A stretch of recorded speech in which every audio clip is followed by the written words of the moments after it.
सूरज की पहली किरण जैसे ही पहाड़ियों के पीछे से निकलती, जंगल के किनारे बसे एक छोटे से गांव में बंसी की मीठी आवाज गूंज उठती थी। यह बंसी गाता था रघु, एक गरीब गवाला जिसकी झोंपड़ी सूखी टहनियों से बनी थी और जिसकी गायें ही उसकी संपत्ति थीं। उसका जीवन सादा था, पर उसकी आंखों में सपनों की चमक और मन में संगीत की थिरकन थी। वहीं राजमहल के भीतर सोने चांदी की दीवारों के बीच पली बढ़ी राजकुमारी चंद्रलेखा का जीवन रेशमी पर्दों के पीछे बंधा हुआ था। पर उसे वह स्वर्ण जंजीरें कभी रास नहीं आईं। उसे भीड़ से अलग वह सादगी भरी स्वतंत्रता खींचती थी जो उसे रघु के बांसुरी की धुन में सुनाई देती थी। एक दिन जब वह अपने सेवकों से बचती हुई वन की ओर निकल गई, तब पहली बार उसकी नजर उस गरीब गवाले पर पड़ी जो एक पेड़ के नीचे बैठकर बांसुरी बजा रहा था।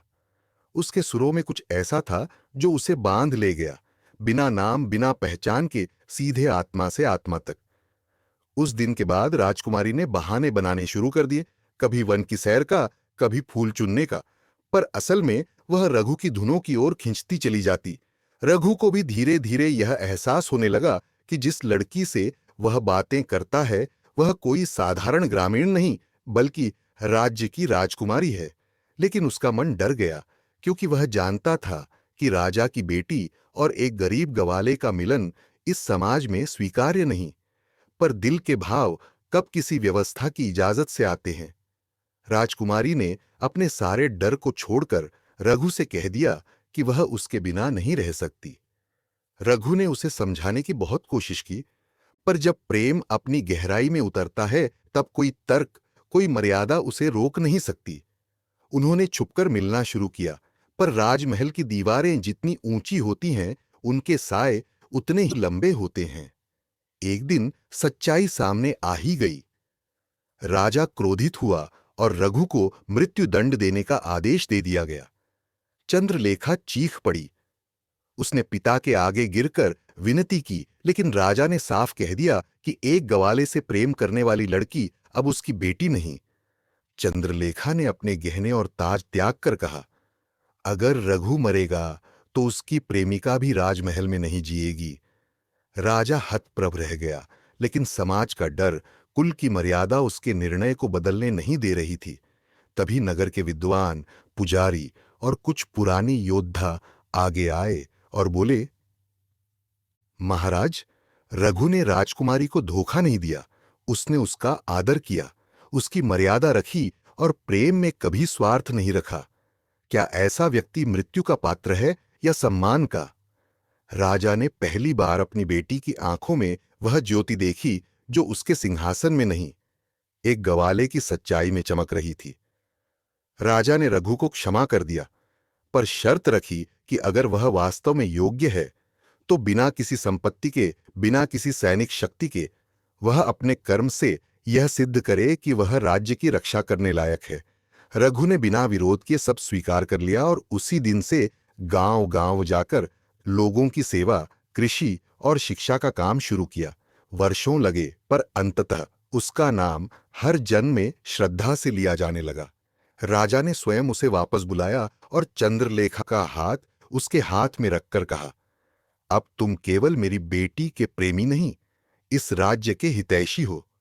और इस तरह वह गरीब गवाला, जिसने कभी छांव में बैठकर बांसुरी बजाई थी, आज अपनी मेहनत, सच्चाई और प्रेम के बल पर राजकुमारी का नहीं, पूरे जनमानस का प्रिय बन चुका था।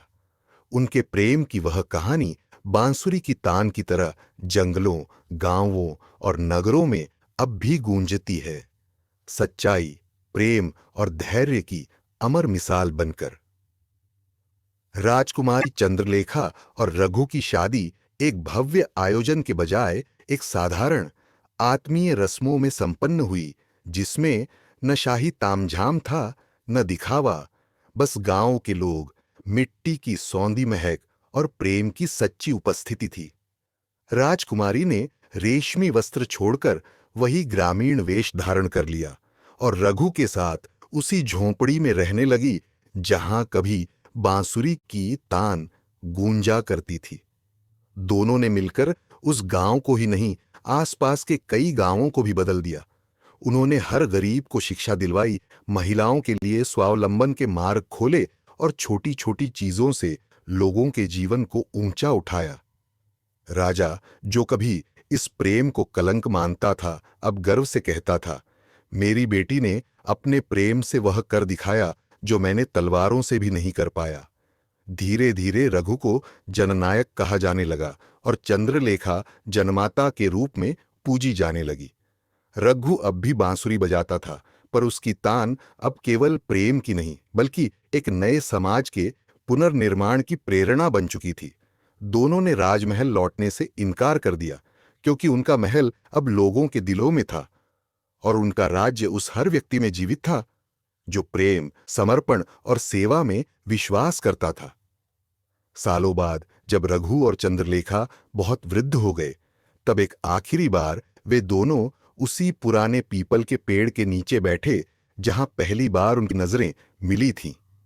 चंद्रलेखा ने रघु का हाथ थामा और कहा, अगर फिर जन्म मिला तो मैं फिर से उसी बांसुरी की तान के पीछे भागूंगी।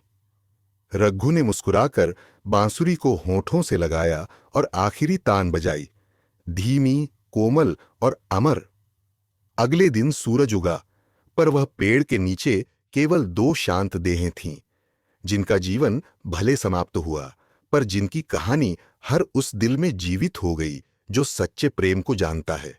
और तब से हर साल उस गांव में एक मेले का आयोजन होता है, जहां न कोई राजा होता है न कोई गरीब, बस एक बांसुरी की तान होती है जो सिखाती है कि प्रेम जब सच्चा हो तो वह रंग को राजा और एक झोंपड़ी को राजमहल बना देता है। वर्षों बीत गए, लेकिन उस गांव की मिट्टी आज भी रघु और चंद्रलेखा की निशानियों से महकती है। उनकी जीवन यात्रा केवल एक प्रेम कहानी नहीं रही, बल्कि पूरे प्रदेश में परिवर्तन की लहर बन गई।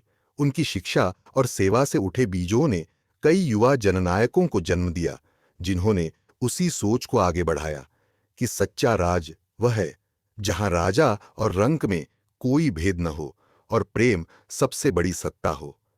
बांसुरी की वह तान जो एक दिन सिर्फ एक गरीब गवाले की पहचान थी, अब उस राज्य की संस्कृति बन गई थी। आज भी जब किसी नवविवाहित जोड़े की बारात उस गांव से गुजरती है, तो वहां के बुजुर्गों की आंखें नम हो जाती हैं, क्योंकि वे जानते हैं कि जहां उस बांसुरी की तान एक बार गूंजी थी, वहां प्रेम अमर हुआ था। गांव के स्कूल का नाम रघु चंद्रलेखा विद्यालय रखा गया और हर बच्चे को वहां पहले दिन एक छोटी सी बांसुरी उपहार में दी जाती है, ताकि वे समझें कि सपनों का संगीत किसी भी गरीबी, जाति या स्थिति से बड़ा होता है। चंद्रलेखा की एक छोटी सी पाती जो उन्होंने अपनी मृत्यु से पहले लिखी थी, अब भी स्कूल की दीवार पर टंगी है। अगर तुम्हारा हृदय निष्कलंक है और प्रेम सच्चा है, तो तू किसी भी बंधन को तोड़कर दुनिया बदल सकते हो।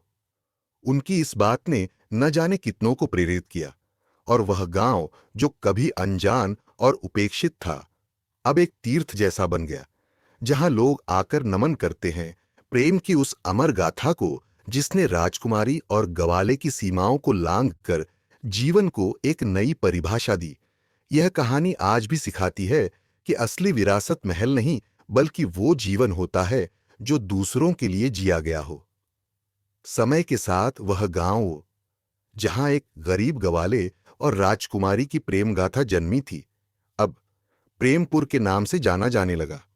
वहां न ऊंच नीच की दीवारें रहीं, न किसी जाति पाति का भेद, बस इंसानियत और प्रेम ही सबसे बड़ा धर्म बन गया। चंद्रलेखा और रघु की स्मृति में वहां एक सुंदर पत्थर की छतरी बनाई गई, जिसके नीचे हमेशा कोई न कोई बैठा होता है।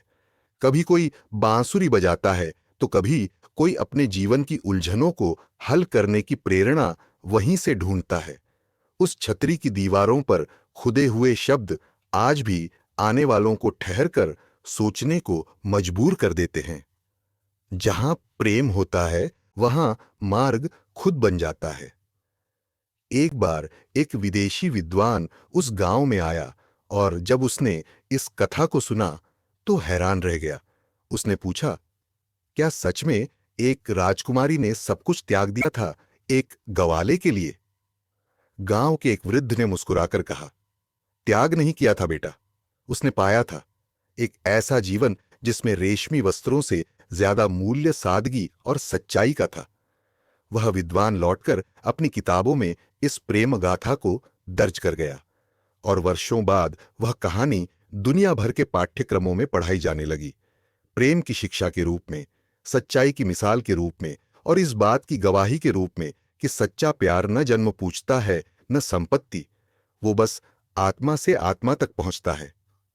और यूं रघु और चंद्रलेखा की कहानी ने समय की रेखाओं से परे जाकर अपने लिए एक ऐसा स्थान बना लिया जो ना मिट सकता है, ना धुंधला पड़ सकता है। जब भी कोई थका हारा मन प्रेम में आस्था खो देता है, तो प्रेमपुर की बांसुरी की तान उसे फिर से विश्वास दिलाती है कि सच्चा प्रेम आज भी जीवित है। बस उसकी आवाज सुनने के लिए तुम्हें अपने दिल को शांत करना होगा। आज भी जब किसी यात्री की राह उस प्रेमपुर की गलियों से होकर गुजरती है, तो उसे लगता है जैसे हवाओं में कोई मीठी धुन घुली हुई है, वही धुन जो कभी रघु की बांसुरी से निकली थी और जिसने एक राजकुमारी के दिल की दीवारों को पिघला दिया था। वहां के बच्चे जब खेलते हैं तो कहानियों में रघु को बांसुरी वाला राजा और चंद्रलेखा को माटी की रानी कहकर पुकारते हैं। उस गांव की मिट्टी में मानो प्रेम की खुशबू रच बस गई है। हर पेड़, हर रास्ता, हर घर उनके जीवन के किसी अध्याय की गवाही देता है। गांव की नदी, जिसे अब प्रेमधारा कहा जाता है, उसी घाट के पास बहती है जहां रघु पहली बार बांसुरी बजा रहा था और चंद्रलेखा उसे एक झरोखे से देख रही थी। अब वहां हर वर्ष प्रेम पूर्णिमा के दिन एक विशाल सभा होती है जहां दूर दूर से लोग आते हैं, कोई अपनी प्रेम कथा लेकर, तो कोई सिर्फ उस ऊर्जा को महसूस करने जो वहां आज भी जीवित है। उस दिन गांव में कोई राजपाट, कोई धन दौलत नहीं पूछता, बस एक ही सवाल होता है, क्या तुम्हारा प्रेम सच्चा है? और उत्तर देने के लिए किसी को शब्दों की जरूरत नहीं पड़ती। एक नजर, एक आंसू, एक मुस्कान ही काफी होती है यह बताने के लिए कि वह बांसुरी की तान आज भी चल रही है, दिलों में, हवाओं में और समय से परे एक ऐसे लोक में जहां केवल प्रेम राज करता है। कहते हैं प्रेमपुर में जो जोड़ा एक साथ बांसुरी की तान सुनता है, उनका साथ जीवन भर के लिए तय हो जाता है। न वो प्रेम आसान होता है, न बिना परीक्षा के, लेकिन रघु और चंद्रलेखा की गाथा उन्हें यह यकीन जरूर दिला देती है कि अगर प्रेम सच्चा हो तो कोई भी दूरी, कोई भी सामाजिक भेद उसे मिटा नहीं सकता। और यही वह अमर विरासत है जो एक गरीब गवाले और एक शाही राजकुमारी ने पूरे संसार को दी, बिना किसी राज्य की लिप्सा के, बिना किसी ताज के लोभ में, बस प्रेम की निष्कलंक शक्ति से। वर्षों बाद जब प्रेमपुर की गलियां पक्की सड़कों में बदल गईं, जब वहां बिजली की जगमगाहट और इंटरनेट की रफ्तार पहुंच गई, तब भी कुछ चीजें वैसी ही बनी रहीं। वो पुराना पीपल का पेड़ जिसके नीचे रघु और चंद्रलेखा पहली बार आमने सामने आए थे, वो मिट्टी की पगडंडी जिस पर राजकुमारी ने बिना चप्पल पहने पहली बार चलना सीखा था, और वह छोटी सी झोंपड़ी जो अब एक संग्रहालय बन चुकी थी, जिसमें रखी रघु की बांसुरी और चंद्रलेखा की ओढ़नी को लोग सिर झुकाकर प्रणाम करते हैं। वहां आने वाले पर्यटक यह देखकर चौंक जाते हैं कि इतने बड़े बदलाव के बीच एक प्रेम कहानी कैसे इतनी जीवित और प्रभावशाली रह सकती है। पर प्रेमपुर के लोग मुस्कुराकर कहते हैं, यह कहानी पत्थर में नहीं, हमारे खून में लिखी गई है। इस प्रेम गाथा की सबसे बड़ी खासियत यही थी कि यह केवल दो लोगों तक सीमित नहीं रही, यह गांव के हर इंसान का हिस्सा बन गई। बच्चों को बचपन से सिखाया जाता है कि सच्चाई और प्रेम सबसे बड़ा बल है। वहां न कोई राजा बना, न कोई मंत्री, लेकिन हर युवा खुद को रघु समझता है और हर लड़की में एक चंद्रलेखा की आत्मा देखी जाती है। इस गांव में शादी के समय दहेज नहीं, बल्कि प्रेम की परीक्षा ली जाती ही है। लड़के से पूछा जाता है, क्या तुम बांसुरी की तान को सुन सकते हो? और अगर वह कहे हां, वो तान जो दिल से निकले और आत्मा तक पहुंचे, तो वही उसका सबसे बड़ा प्रमाण बनता है। आज प्रेमपुर के स्कूलों में जो पाठ पढ़ाया जाता है वह इतिहास या गणित से पहले रघु चंद्रलेखा चरित्र होता है, जिससे हर बच्चा यह समझे कि संघर्षों से भरी प्रेम यात्रा ही सबसे गहरी होती है। प्रेमपुर अब न सिर्फ एक गांव है, बल्कि एक विचार है। ऐसा विचार जो हर उस इंसान को आमंत्रण देता है जो सच्चे प्रेम में विश्वास रखता है और जो ये जानना चाहता है कि अगर प्रेम में साहस हो तो वह राजकुमारी को भी झोंपड़ी तक खींच ला सकता है और एक गवाले को अमरता तक पहुंचा सकता है। समय की रेखाओं पर चलते हुए प्रेमपुर आज भले ही एक प्रसिद्ध पर्यटन स्थल बन गया हो, जहां देश विदेश से लोग प्रेम का सच देखने आते हैं, लेकिन वहां की आत्मा अब भी उतनी ही सरल और निश्चल है जितनी रघु के दिल में थी। गांव की बुजुर्ग औरतें जब शाम को चौपाल पर बैठती हैं तो अपने पान के डिब्बों और हथकरघा काम के बीच अचानक रघु चंद्रलेखा की कोई पुरानी बात छेड़ देती है। याद है जब राजकुमारी ने पहली बार खेत में बैल चलाया था? और सब औरतें हंस पड़ती हैं, आंखों में नम चमक लिए, मानो उस क्षण को फिर से जी लिया हो। वहीं पास ही कुछ नवविवाहित जोड़े चुपचाप सुनते हैं, आंखों में सपने लिए, और कुछ पल को अपने रिश्ते को भी वैसा ही शुद्ध, वैसा ही समर्पित महसूस करते हैं। एक दिलचस्प परंपरा आज भी वहां निभाई जाती है। हर विवाह से पहले दूल्हा दुल्हन को रघु चंद्रलेखा की छतरी के नीचे बैठाया जाता है, जहां दोनों एक दूसरे को बांसुरी की एक मधुर धुन सुनाते हैं। माना जाता है कि अगर उनकी धुनें मेल खा जाएं, तो वह जोड़ी जन्मों तक साथ रहती है। लोग कहते हैं यह केवल रस्म नहीं, आत्माओं का संवाद होता है जो शब्दों से परे होता है। रघु और चंद्रलेखा का जीवन कभी किसी ग्रंथ में नहीं लिखा गया, लेकिन फिर भी वह कथा हर दिल में जिंदा है। प्रेमपुर की दीवारों पर कोई पोस्टर नहीं, कोई प्रचार नहीं, फिर भी वहां की हवा हर आगंतुक को कहती है, यहां प्रेम एक कहानी नहीं, एक जीवन शैली है। और यही वह सबसे बड़ा उत्तर है उन सबके लिए जो प्रेम को सिर्फ एक भावना मानते हैं, क्योंकि प्रेमपुर बताता है, प्रेम यदि सच्चा हो तो वह समाज बदल सकता है, पीढ़ियां गढ़ सकता है और साधारण इंसानों को कालजयी बना सकता है। सालों बीतते गए, प्रेमपुर में नई पीढ़ियां जन्म लेती रहीं, पर रघु और चंद्रलेखा की वह कहानी हर घर की देहरी पर सुनी सुनाई जाती रही, जैसे वह अब लोक कथा नहीं बल्कि गांव का रक्त बन चुकी हो। किसान जब हल लेकर खेत में उतरता है तो वह रघु की मेहनत को याद करता है, और जब कोई बच्ची पहली बार राजसी पोशाक पहनती है तो उसकी मां उसे चंद्रलेखा की विनम्रता का अर्थ समझाती है। गांव में अब भी कोई बच्चा झूठ बोल दे या लालच में आ जाए तो उसे चुपचाप उस पुराने पीपल के नीचे भेज दिया जाता है, जहां बैठकर वह उस प्रेम कथा के मौन संदेश को महसूस करता है, क्योंकि वहां हवा अब भी रघु की बांसुरी की तान में बसी है। गांव के बीचों बीच आज एक संग्रहालय खड़ा है, जिसे स्मृति गृह कहा जाता है। उसमें रघु के काठ के बर्तन, उसकी बांसुरी, चंद्रलेखा की सिल्क की ओढ़नी और उनकी एक साथ ली गई अंतिम तस्वीर रखी है। एक काली सफेद तस्वीर जिसमें दोनों बिना बोले एक दूसरे की ओर देख रहे हैं, पर उनकी आंखों में वो प्रेम चमक रहा है जिसे शब्द कभी नहीं बांध सकते।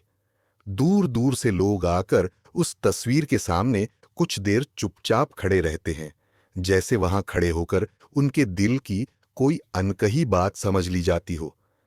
आज प्रेमपुर की पहचान किसी नक्शे पर नहीं, लोगों के दिलों में है, और वह गरीब गवाला आप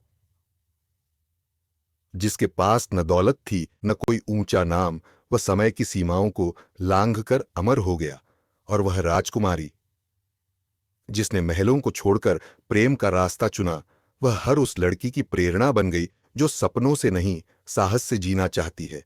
उनकी कहानी यह सिखाती है कि जब प्रेम स्वार्थ से मुक्त होता है तो वह केवल दो लोगों को नहीं बल्कि पूरी दुनिया को बदलने की ताकत रखता है।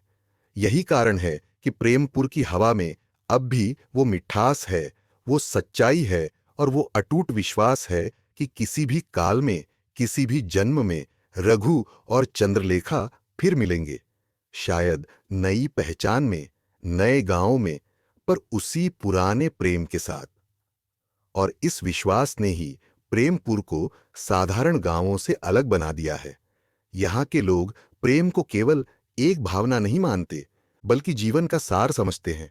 जब कोई नवविवाहित जोड़ा मंदिर की सीढ़ियां चढ़ता है, तो सबसे पहले वे उस पुरानी चौकी पर बैठते हैं जहां कभी रघु और चंद्रलेखा ने जीवन संग चलने का निर्णय लिया था। वहां बैठकर वे मौन प्रार्थना करते हैं, न लंबी मांगे न दिखावा, बस एक विनम्र कामना कि उनका साथ भी वैसा ही निःस्वार्थ और स्थायी हो जैसा उस गवाले और राजकुमारी का था। गांव के बच्चे जब पहली बार स्कूल जाते हैं तो उनके बैग में किताबों के साथ एक छोटी सी बांसुरी भी दी जाती है। वह रघु की प्रतीक होती है, एक स्मरण कि ज्ञान के साथ दिल की सच्चाई भी जरूरी है। और हर साल बसंत पंचमी के दिन जब सरसों के खेत पीले फूलों से ढक जाते हैं, तो पूरा गांव उस पुराने कुएं के पास इकट्ठा होता है जहां चंद्रलेखा ने पहली बार अपनी राजसी चूड़ियां उतारकर एक आम स्त्री की तरह पानी भरा था। वहां न कोई पूजा होती है, न कोई तामझाम, बस कुछ बूढ़ी औरतें कहानी सुनाती हैं, कुछ किशोरियां भाव विह्वल हो बांसुरी बजाती हैं, और हवा में वो अदृश्य स्मृति तैरने लगती है जो वर्षों पहले वहीं जन्मी थी।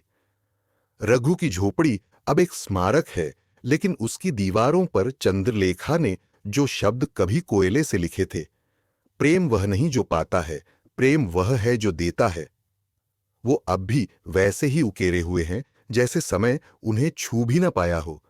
लोग मानते हैं कि जो भी व्यक्ति सच्चे हृदय से उन शब्दों के आगे खड़ा होकर कुछ मांगता है, उसकी कामना पूरी होती है। पर वह कामना भौतिक नहीं होती, वह आत्मिक होती है। और यही कारण है कि प्रेमपुर अब किसी कथा का हिस्सा नहीं, बल्कि जीता जागता उदाहरण बन चुका है। वहां हर कोना, हर पेड़, हर धूल कण एक ही संदेश कहता है कि चाहे दुनिया कितनी भी बदल जाए, अगर प्रेम निष्कलंक हो तो वह समय, दूरी और मृत्यु सब पर विजय पा सकता है। और यही रघु और चंद्रलेखा की सबसे बड़ी विरासत है, एक अमर प्रेम जो अब केवल उनका नहीं, हम सबका हो चुका है। कभी कभी शाम के समय जब सूरज खेतों के पीछे खो जाता है और आसमान सुनहरी रोशनी में भीग जाता है, तब प्रेमपुर के लोग कहते हैं कि उस पीपल के पेड़ के नीचे दो धुंधली आकृतियां दिखाई देती हैं, एक बांसुरी लिए हुए युवक और एक साधारण सी धोती और ओढ़नी में लिपटी स्त्री जो उसके पास बैठी मुस्कुरा रही होती है। कुछ इसे भ्रम मानते हैं, कुछ आस्था, पर गांव के बुजुर्ग कहते हैं कि यह रघु और चंद्रलेखा की आत्माएं हैं, जो अब भी उस धरती से जुड़ी हैं जहां उनका प्रेम पनपा था, जहां उन्होंने त्याग किया था और जहां से उनकी अमर गाथा की शुरुआत हुई थी। उस दृश्य को जिसने भी देखा, वह अपने भीतर एक शांति लेकर लौटा, जैसे किसी गहरे दुहक का उत्तर उसे मिल गया हो। समय ने प्रेमपुर के रास्तों को पक्का कर दिया, बिजली और मोबाइल ने वहां की सादगी में आधुनिकता की चुपचाप घुसपैठ कर ली, पर एक चीज आज तक नहीं बदली, लोगों के दिलों में बसी उस प्रेम कथा की जगह। आज भी अगर कोई युवा लड़की कहे कि वह प्रेम करना चाहती है, तो उसके पिता पूछते हैं, रघु जैसा प्रेमी चाहिए या कोई राजकुमार? और लड़की हंसकर कहती है, रघु, क्योंकि राजकुमार तो महलों में रहते हैं, पर रघु दिल में बसते हैं।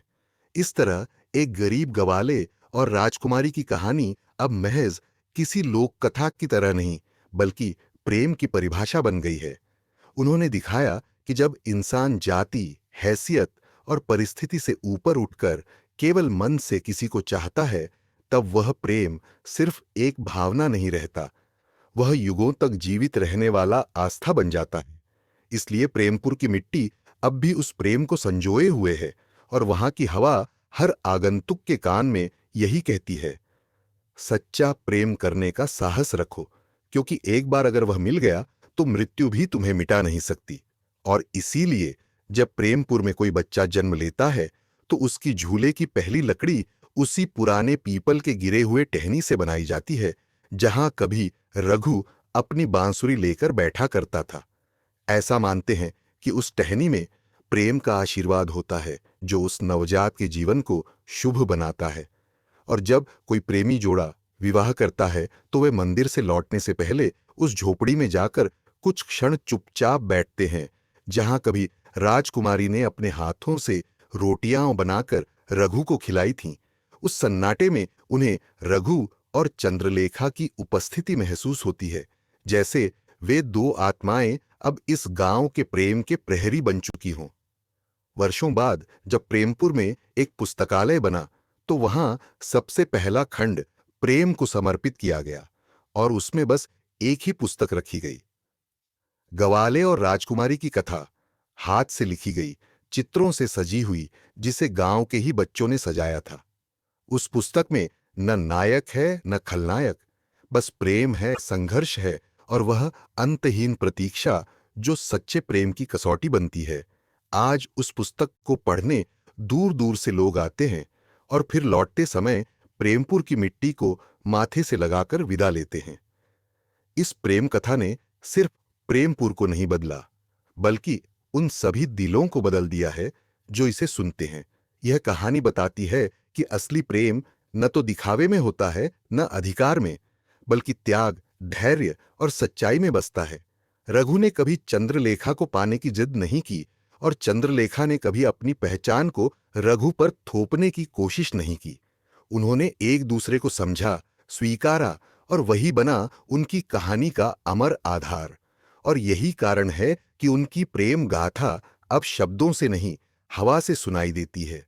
जब भी कोई उदास मन अकेले पीपल के नीचे बैठता है तो हवा की सरसराहट में उसे बांसुरी की धुन सुनाई देती है और वह जान जाता है रघु अब भी यही है, चंद्रलेखा अब भी मुस्कुरा रही है। और प्रेम आज भी जीवित है और यह जीवित प्रेम ही प्रेमपुर की सबसे अनमोल थाती है। एक ऐसी विरासत जिसे न समय मिटा सका न बदलती पीढ़ियां। गांव की गलियों में जब कोई प्रेमी जोड़ा हाथों में हाथ डाले चलता है तो कोई उन्हें रोकता नहीं, उल्टा बुजुर्ग आंखें भरकर उन्हें देख मुस्कुरा देते हैं, मानो रघु और चंद्रलेखा को फिर से देख रहे हों। यहां प्रेम गुनाह नहीं, आशीर्वाद है। यहां प्रेमी छुपते नहीं, उन्हें सम्मान मिलता है। प्रेमपुर की इस रीत ने कई ऐसे दिलों को जोड़ दिया जिन्हें दुनिया ने तोड़ने की कोशिश की थी। हर साल गांव में एक प्रेम पर्व मनाया जाता है जिसमें दूल्हा दुल्हन नहीं, प्रेमियों की आत्मा का संगमन मनाया जाता है। कोई मंच नहीं, कोई सजावट नहीं, सिर्फ प्रेम से भरे दिल, कुछ गीत, कुछ कहानियां और मंदिर के पीछे जलते हुए दीपक जिनकी लौ में रघु और चंद्रलेखा की छाया देखी जाती है।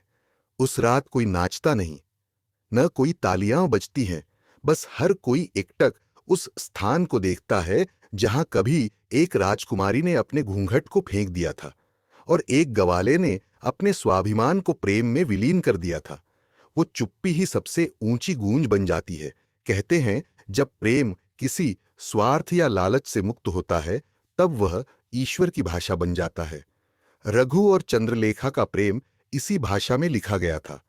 उन्होंने एक दूसरे के लिए सब कुछ छोड़ा, फिर भी कभी कुछ मांगा नहीं। उनकी गाथा बताती है कि प्रेम किसी मंजिल तक पहुंचने की दौड़ नहीं, बल्कि एक ऐसी यात्रा है जो दो आत्माओं को एक कर देती है, भले ही वे समय, जीवन या मृत्यु के पार क्यों न हों। और इसीलिए प्रेमपुर में जब कोई बच्चा पहली बार प्रेम शब्द बोलता है तो उसके होंठों पर मुस्कान होती है, लेकिन उसकी आंखों में रघु और चंद्रलेखा की चमक होती है। समय बीतता गया, खेतों में फसलें बदलती रहीं, रास्तों पर अब बैलगाड़ियों की जगह बाइकें दौड़ने लगीं, पर प्रेमपुर की वो मिट्टी, वो हवाएं और वो कहानी आज भी वैसी की वैसी है। हर बदलती सुबह के साथ नई जान लेकर, हर ढलती शाम में पुरानी यादों का सुगंध समेटे।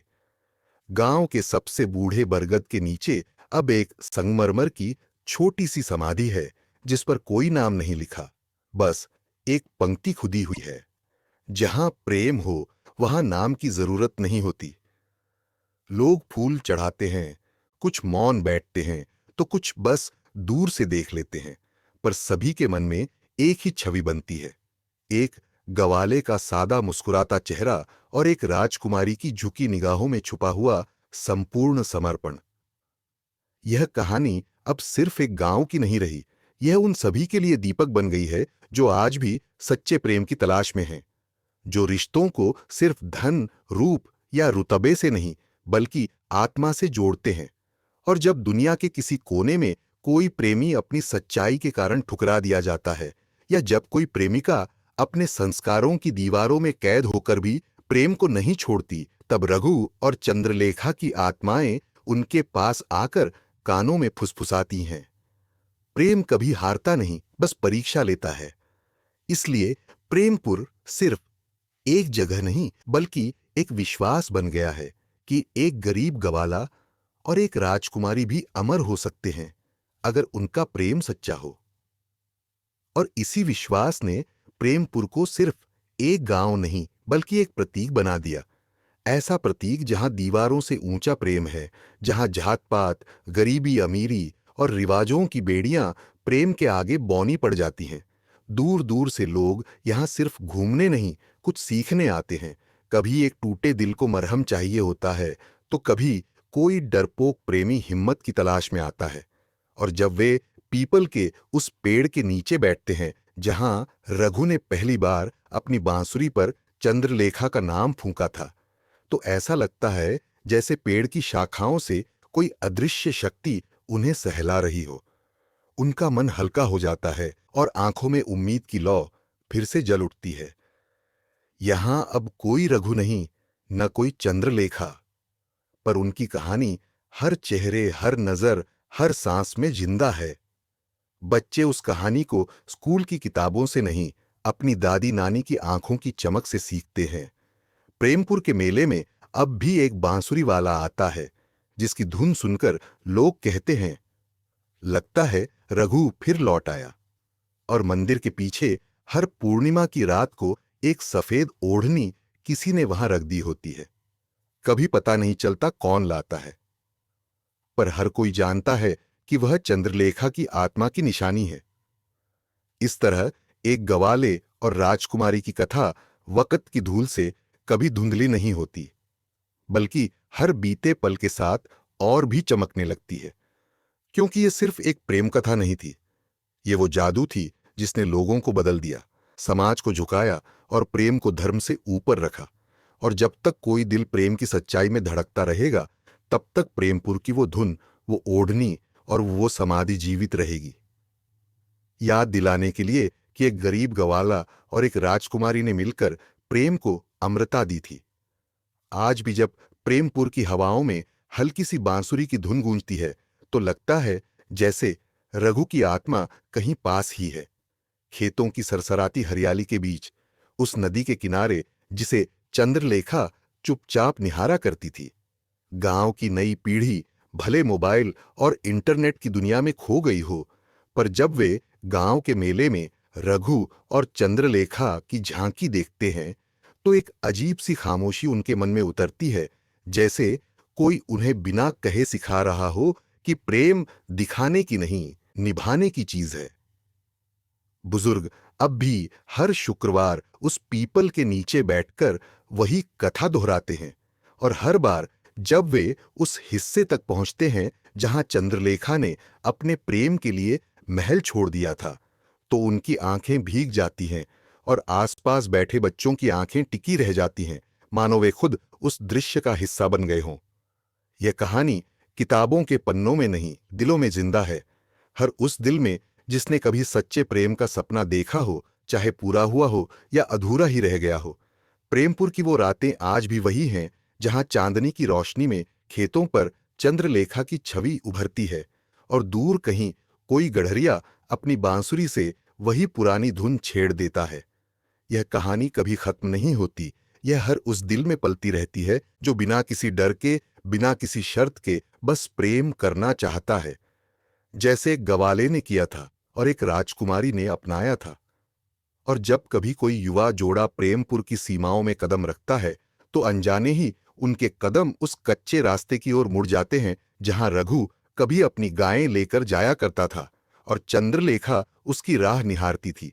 उस पगडंडी पर अब भी फूल अपने आप झड़ते हैं, मानो प्रकृति खुद उनके मिलन का आशीर्वाद दे रही हो। वहां कोई संकेतक नहीं, कोई दीवार पर लिखा नाम नहीं, पर जो भी वहां पहुंचता है उसे महसूस होता है जैसे उसने किसी पवित्र स्थान पर कदम रखा हो। उस जगह की हवा में एक गूंज होती है, एक भावना जो दिल को अंदर तक छू जाती है। प्रेमपुर की महिलाएं आज भी जब अपनी बेटियों को जीवन की सीख देती हैं तो कहती हैं, अगर चंद्रलेखा जैसी हिम्मत और रघु जैसा संयम हो तो जीवन में कुछ भी असंभव नहीं। उनके लिए यह कहानी एक आदर्श नहीं, एक मार्गदर्शन बन गई है। प्रेमपुर अब भी वही है, सीधा, सरल, मिट्टी की सोंधी खुशबू से भरा हुआ। पर इस सादगी के भीतर जो विरासत पल रही है वह समय के किसी तूफान से डिग नहीं सकती। रघु और चंद्रलेखा का नाम अब किसी स्मारक या किताब में नहीं, बल्कि गांव के हर दिल, हर सांस और हर रिश्ते में जीवित है। और शायद यही किसी प्रेम कहानी की सबसे बड़ी विजय होती है कि वह किसी आखिरी पन्ने पर खत्म नहीं होती, बल्कि एक नए दिल में जन्म लेती है। प्रेमपुर के सूरज की पहली किरण जब खेतों को छूती है तो ऐसा लगता है जैसे रघु की मुस्कान लौट आई हो, और जब शाम ढले चांद निकलता है तो उसकी चांदनी में चंद्रलेखा की आंखें फिर से झलकने लगती हैं।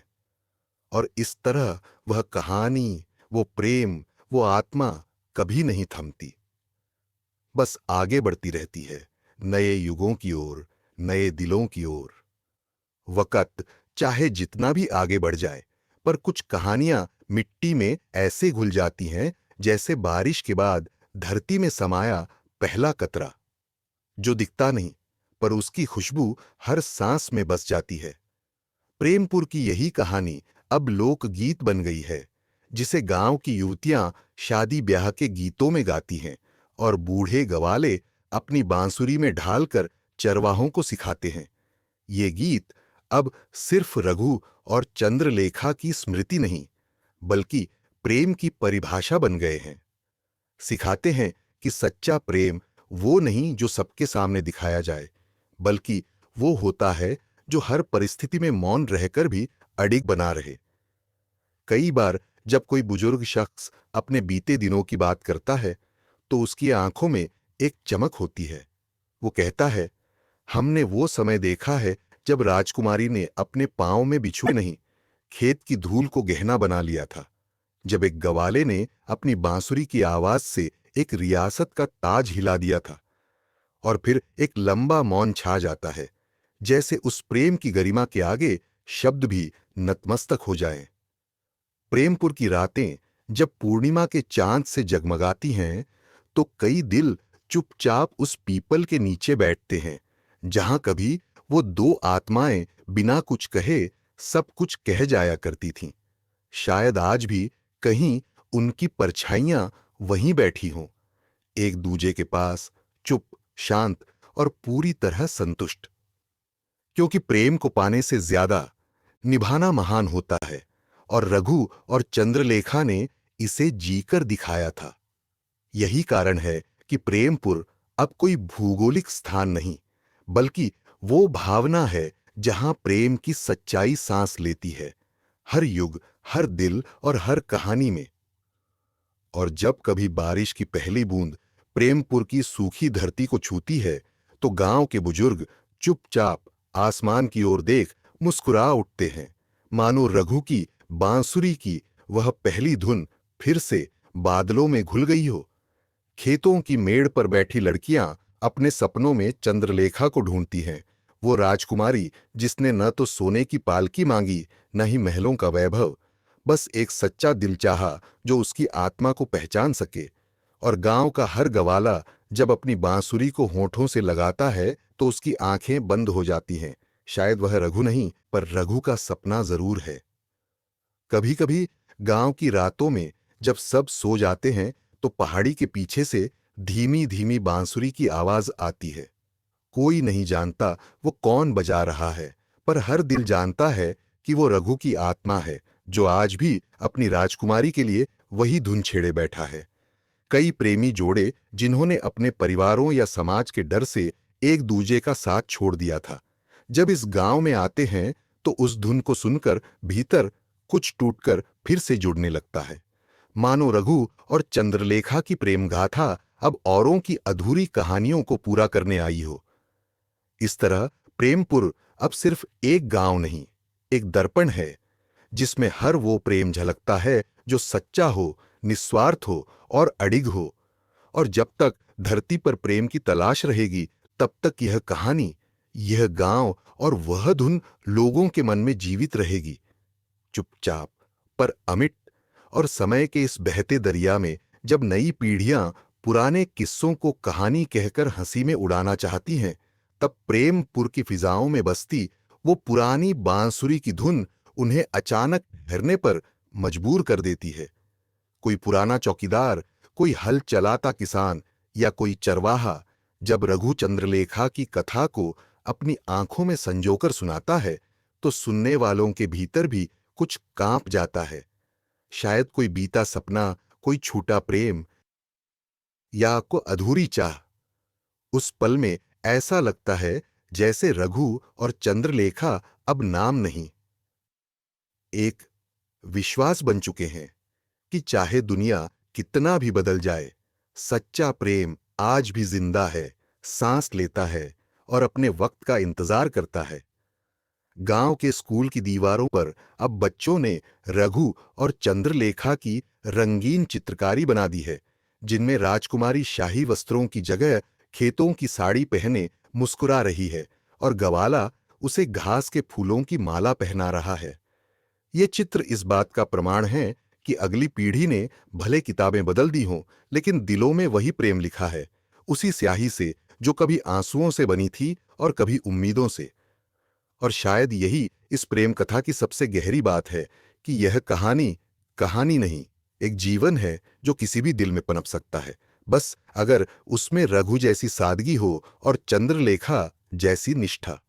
और इसीलिए जब कोई प्रेमपुर से गुजरता है तो उसे वहां के शांत आकाश, हरे खेतों और मंद बहती बांसुरी की लहरों में कुछ अजीब सी शांति मिलती है, जैसे किसी पुराने अपने को फिर से पा लिया हो। बिना आवाज, बिना शर्त, बस प्रेम की सच्ची परछाई में। और फिर धीरे धीरे यह प्रेम गाथा सिर्फ प्रेमपुर तक सीमित नहीं रही, आस पास के गांवों, कस्बों और नगरों तक फैलने लगी। लोग दूर दूर से उस पुराने पीपल के नीचे बैठने आते हैं, जहां माना जाता है कि चंद्रलेखा और रघु ने पहली बार बिना बोले एक दूसरे को स्वीकारा था। वहां अब कोई मूर्ति नहीं, कोई मंदिर नहीं, फिर भी हर आने वाला अपने दिल की कोई मुराद वहीं छोड़ जाता है और लौटते वक्त उसकी आंखों में एक शांत विश्वास होता है, जैसे उसने जीवन की सबसे सरल पर सबसे महत्वपूर्ण सच्चाई छू ली हो। कुछ लोग कहते हैं कि रघु और चंद्रलेखा का अंत मिलन में नहीं हुआ, बल्कि उन्होंने अपने प्रेम को उस स्तर तक पहुंचा दिया जहां साथ रहना जरूरी नहीं, बल्कि एक दूसरे में बस जाना ही सब कुछ होता है। और इसीलिए प्रेमपुर की हवाओं में आज भी जब सूरज ढलने लगता है तो पीपल की पत्तियों की सरसराहट में दो स्वर सुनाई देते हैं, एक बांसुरी की नर्म धुन और एक स्त्री की हल्की हंसी, जो जैसे हवाओं से खेलती हो, छूती हो और फिर दूर खो जाती हो। इस प्रेम कथा ने समय की सीमाओं को लांघकर यह सिद्ध कर दिया कि जब प्रेम सच्चा हो, वह मिटता नहीं, वह पीढ़ियों में जीता है। रघु और चंद्रलेखा की कथा अब कोई कहानी नहीं, बल्कि एक धड़कन है, जो हर उस दिल में धड़कती है जो बिना दिखावे के, बिना स्वार्थ के, बस सच्चे प्रेम की तलाश में है। प्रेमपुर में अब भी जब कोई नवविवाहित जोड़ा अपने जीवन की नई शुरुआत करता है, तो वे सबसे पहले उस पीपल के नीचे जाकर मौन प्रणाम करते हैं, क्योंकि वहां सिर्फ पेड़ नहीं, बल्कि दो आत्माओं का वो मिलन बसा है जो समय, समाज और मृत्यु सब पर भारी पड़ा। और इसीलिए प्रेमपुर की रातें सिर्फ तारे नहीं देखती, वो उन अधूरी कहानियों की भी साक्षी बन चुकी हैं जो हर युग में किसी न किसी रघु और चंद्रलेखा के रूप में फिर से जन्म लेती हैं।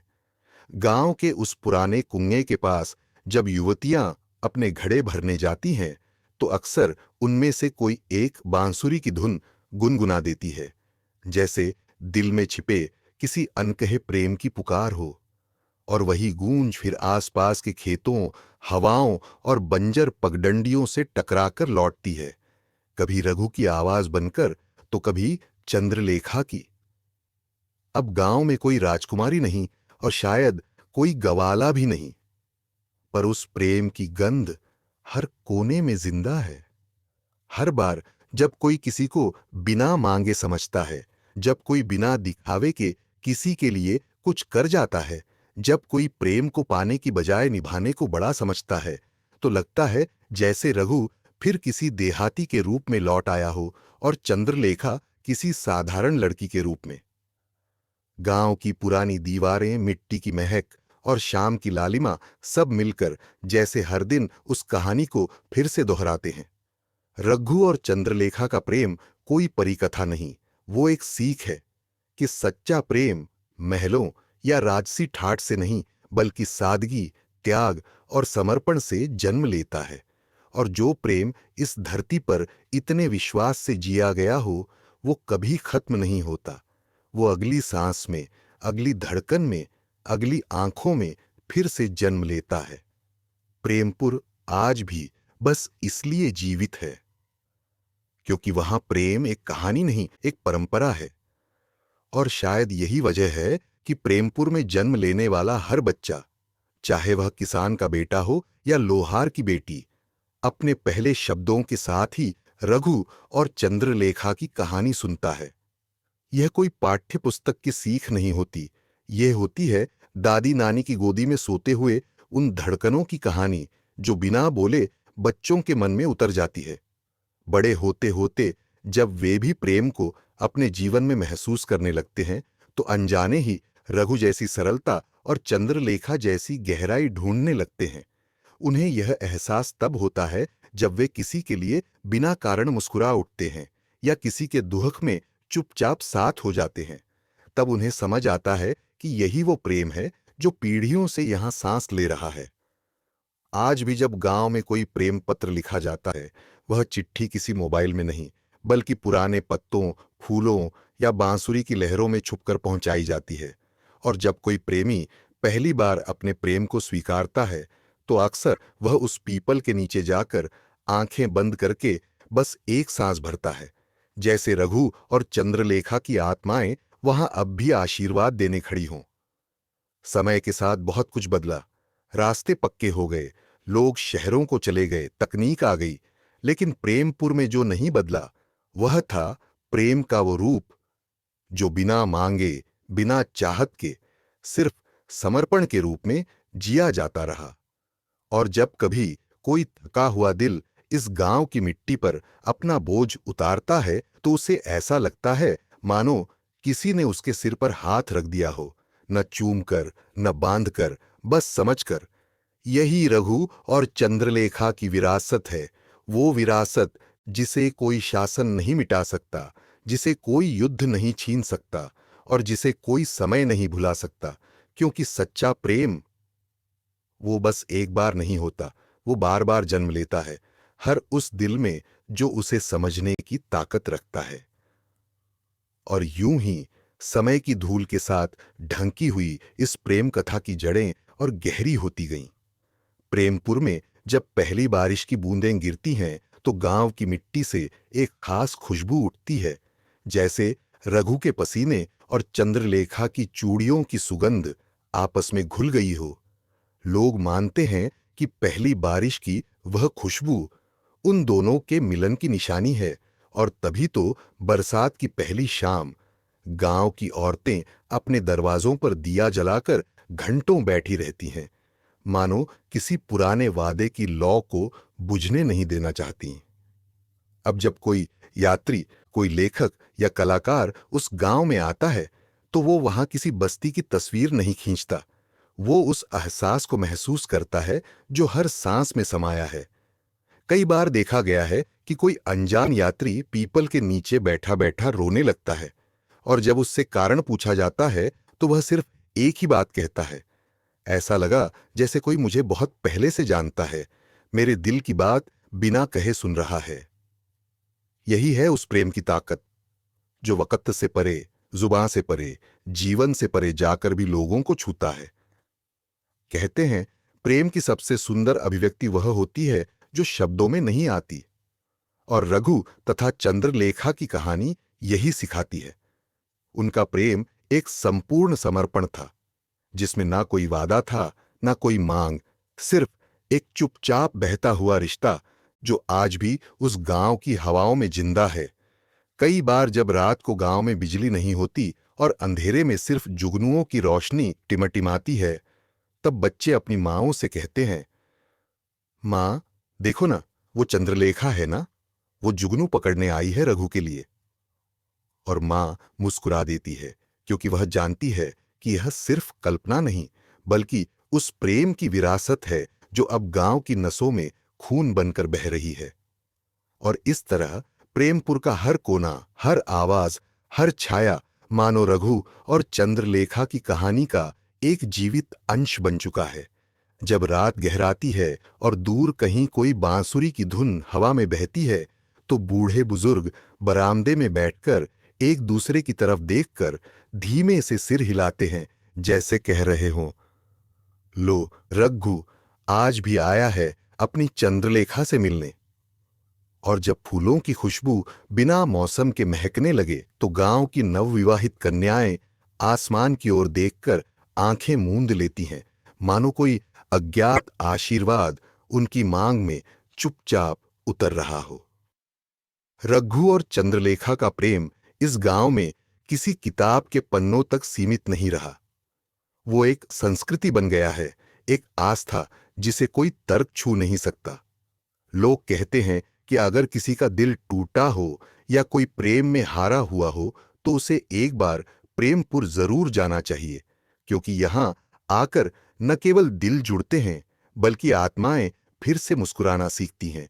यहाँ की मिट्टी में एक रहस्य है जो हर गिरते हुए प्रेम को संभालती है, हर अकेली आत्मा को आवाज देती है और हर इंतजार को मायने। शायद यही कारण है कि प्रेमपुर में आज तक कोई प्रेम विवाह विवादों में नहीं घिरा। यहां लोग अपने बच्चों को केवल रिश्ते नहीं, संस्कार सौंपते हैं। संस्कार उस प्रेम के जिसमें कोई स्वार्थ नहीं, कोई शर्त नहीं, बस एक निश्चल समर्पण होता है। और जब भी कोई जोड़ा गांव से विदा लेता है, चाहे शहर में बसने के लिए या जीवन की नई शुरुआत के लिए, तो उन्हें आशीर्वाद के रूप में यही शब्द दिए जाते हैं, रघु और चंद्रलेखा की तरह जीना, चाहे दुनिया माने या नहीं, एक दूसरे को मत छोड़ना। क्योंकि प्रेमपुर जानता है, सच्चा प्रेम भले ही समय की स्याही से मिट जाए, पर भावनाओं की धड़कनों में वो हमेशा के लिए जीवित रहता है। और धीरे धीरे यह कथा एक आस्था का रूप लेने लगी। प्रेमपुर के मंदिरों में जब नवविवाहित जोड़े पहली बार दीप जलाते हैं, तो वे देवताओं से अधिक उस पीपल के पेड़ को नमन करते हैं जिसके नीचे रघु ने चंद्रलेखा का हाथ थामा था। गांव के बुजुर्ग बताते हैं कि अगर कोई प्रेमी प्रेमिका उस वृक्ष की परिक्रमा करता है और सच्चे दिल से एक दूसरे की आंखों में देखकर वादा करते हैं, तो उनके बीच कभी गलतफहमियां नहीं आती। लोगों ने देखा है कि जब किसी के रिश्ते में दरार आई और वे टूटने के कगार पर थे, तो बस एक शाम पीपल के नीचे बिताकर एक दूसरे की चुप्पियों को सुनकर वे फिर वैसे ही लौटे जैसे पहली बार प्रेम में पड़े थे। गांव की औरतें जब रक्षाबंधन, तीज या करवा चौथ के दिन सजती संवरती हैं, तो वे चंद्रलेखा की तरह जूड़ा बनाती हैं, उसकी तरह चूड़ियां पहनती हैं और कहते हैं कि यदि चंद्रलेखा की तरह प्रेम और धैर्य अपने जीवन में उतार लिया जाए, तो हर स्त्री रानी बन जाती है, चाहे वह महल में रहे या मिट्टी के घर में। और रघु, उसका नाम अब आदर्श बन चुका है, न केवल प्रेमी के रूप में, बल्कि एक ऐसे पुरुष के रूप में जो स्त्री के स्वाभिमान की कद्र करना जानता था, जिसे प्रेम करना आता था, लेकिन उससे भी ज्यादा प्रेम को निभाना आता था। इस कथा की मिठास इतनी गहरी है कि अब गांव में कोई त्योहार तब तक पूरा नहीं माना जाता जब तक कोई बुजुर्ग रघु और चंद्रलेखा की कहानी न सुना दे। छोटे छोटे बच्चे जो आज मोबाइल और मशीनों की दुनिया में जन्मे हैं, वे भी जब इस कहानी को सुनते हैं तो चुप हो जाते हैं, जैसे उनकी आत्मा कहीं गहरे इस प्रेम को पहचानती हो। और शायद यही वह जादू है जो इस प्रेम को कालजयी बनाता है, क्योंकि यह कोई साधारण प्रेम कहानी नहीं है। यह उस मिट्टी का हिस्सा बन चुकी धड़कन है जिसे अब समय नहीं मिटा सकता। यह प्रेम अब दो व्यक्तियों के बीच नहीं रहा, यह अब हर उस हृदय में बस गया है जो सच्चे प्रेम पर विश्वास करता है। और यही कारण है कि प्रेमपुर अब केवल एक गांव नहीं रहा, बल्कि एक प्रतीक बन गया है, सच्चे प्रेम, समर्पण और प्रतीक्षा का। जब भी कोई कवि इस गांव से होकर गुजरता है तो उसकी कलम अनायास ही रघु और चंद्रलेखा की कहानी लिखने लगती है। चित्रकार जब यहाँ के दृश्य को कैनवास पर उतारते हैं तो उनकी तूलिका में अपने आप ही दो छवियां उभर आती हैं। एक सरल सा गवाला जिसकी आंखों में सच्चाई चमकती है, और एक राजकुमारी जिसकी मुस्कान में मानो कोई पुराना इंतजार अब भी झलकता है। यहाँ की हवाएं जब रात के सन्नाटे में पेड़ों के पत्तों से टकराकर कोई सिसकी सी लहराती हैं तो लगता है मानो चंद्रलेखा अब भी कभी-कभी रघु को याद करके चुपचाप रो लेती है, या शायद रघु की आत्मा अब भी उसकी रक्षा करने हर रात उस पीपल तले घूमती है। यह प्रेम अब जीवित नहीं, लेकिन समाप्त भी नहीं। यह एक ऐसा दीपक है जो बुझा नहीं, बस हवा से बचकर किसी कोने में स्थिर लौ बनकर जलता रहा, वक्त की आंधियों से अडिग, समाज की दीवारों से बेपरवाह। आज जब कोई प्रेम में टूट जाता है और यह सोचता है कि दुनिया में सच्चा प्रेम बस कहानी भर था, तो प्रेमपुर आकर उसे लगता है कि नहीं, कहीं न कहीं, कभी न कभी कोई न कोई ऐसा जरूर होता है जो अपने प्रेम को इस हद तक जीता है कि वो अमर हो जाता है।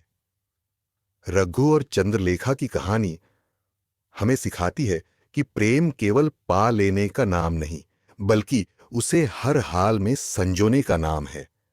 किसी की खुशी के लिए खुद की इच्छाओं को त्याग देना और फिर भी मुस्कुराना, यही तो वो तप है जो प्रेम को पूजा बना देता है।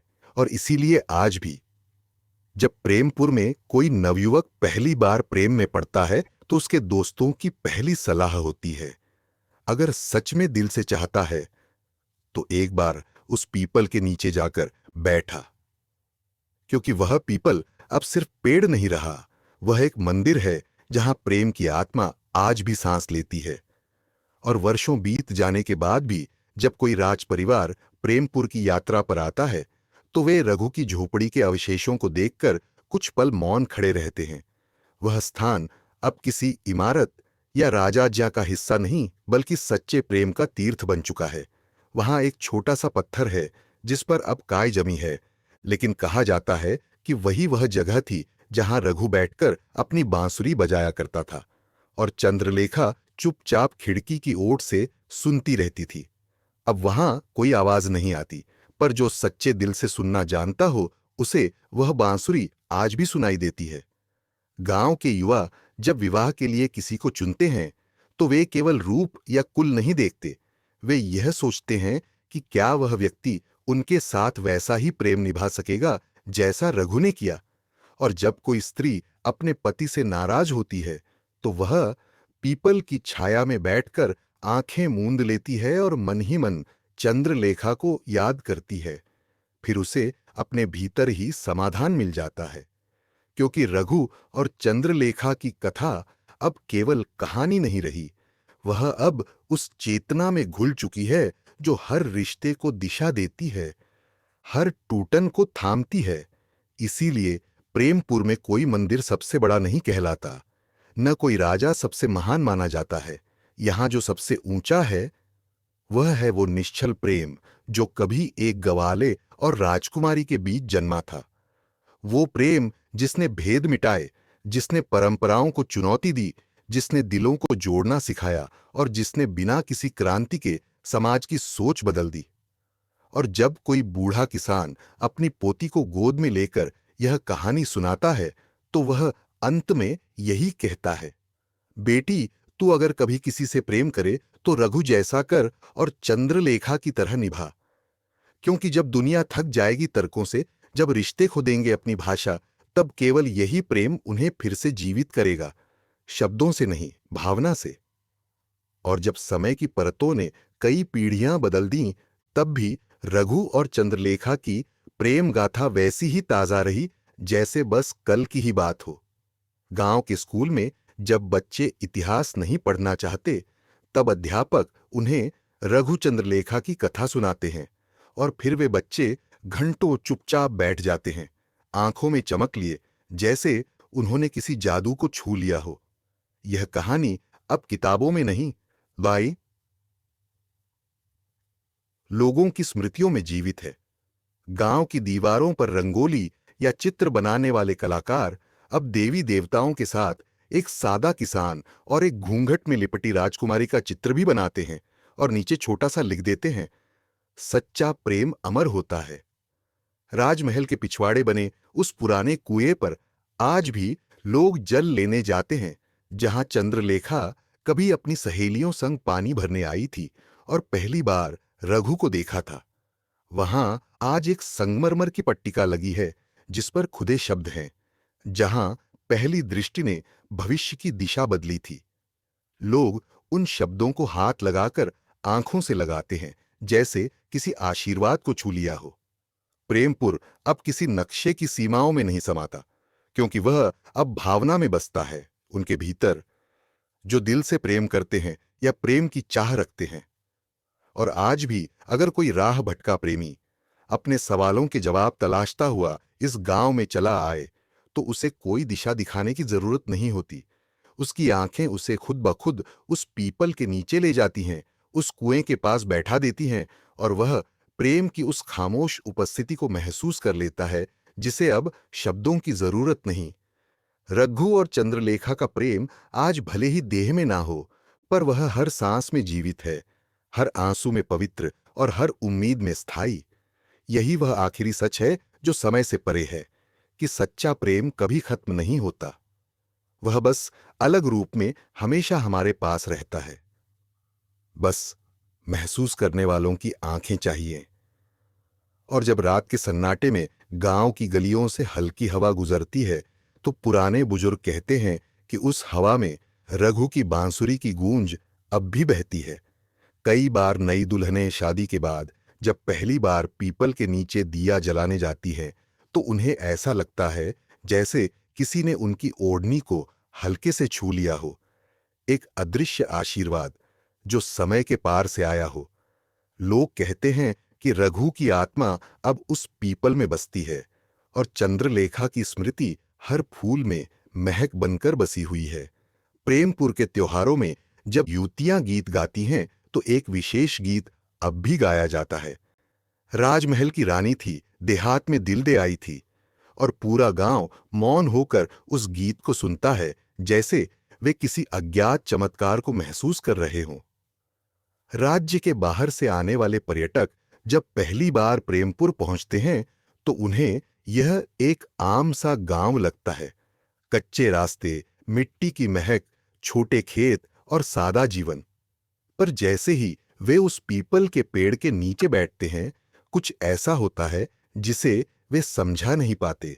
एक भारीपन, एक सुकून, एक अनकहा एहसास जो उन्हें भीतर तक छू जाता है।